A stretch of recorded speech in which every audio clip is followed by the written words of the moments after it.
мүмкүн болсо коноктор, катышуучулар бул жакка жакыныраак азыркы учурда окуучулар да мындай ары бери басып жүрөсүздөр. Мүмкүн болсо мына ушул жакка астыга сахнанын астына тизилип берсеңиздер. Келиңиздер бияка.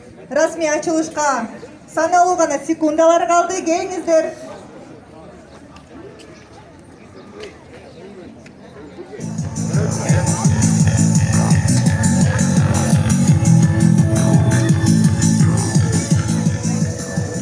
Бизде атайын алыстан келген коноктор дагы бар. Аларды күттүрүп койдук окшойт. Анда эмесе мына ушул сонун куттуу жерден Бербулак айылынын айыл өкмөтүнүн башчысы Болгонбаев Самат Талайбековичти расмий ачуу аземине чакырууга уруксат этиңиздер.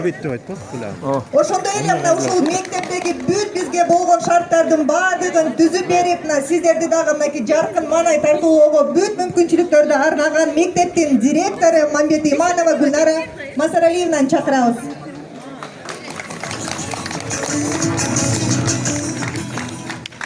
Саламатсыздарбы, урматтуу коноктор, урматтуу окуучулар, жана биздин мектепке кош келипсиздер. Бүгүн биздин мектепте чоң майрам болуп атат, эмгек майрамы болуп атат.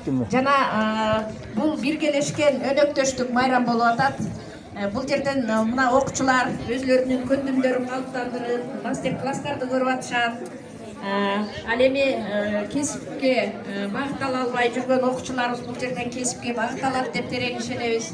Ошондой эле жумуш издеп жүргөндөр дагы өзүнүн кесибин табууга чоң мүмкүнчүлүк ачылат деп ойлойбуз. Ушундай жакшы мүмкүнчүлүктөр үчүн, чоң шарттар үчүн биздин мектептин эшиги дайыма ачык. Кыргызстаныбыз гүлдөп өсө берсин, өнүгө берсин. Бул келечектин жолу деп билем.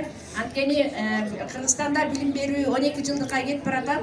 Мына ошол билим берүүдө биз бүтүп жаткан бүтүрүүчүлөрүбүздү 12 класстарды биз кесипке үйрөтүп туруп, бир-эки кесиптин ээси болуп, ошону менен бирге аттестатты колго тапшырабыз.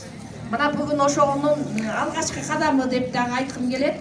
Анткени биздин балдар өз колдору менен мына биздин кесиптик лицейлерден келген өкүлдөрдөн мастер-класстарын көрүп, үйрөнүп, ышыктанып атышат. Бул баары чоң мүмкүнчүлүк кесипке деп ойлойм.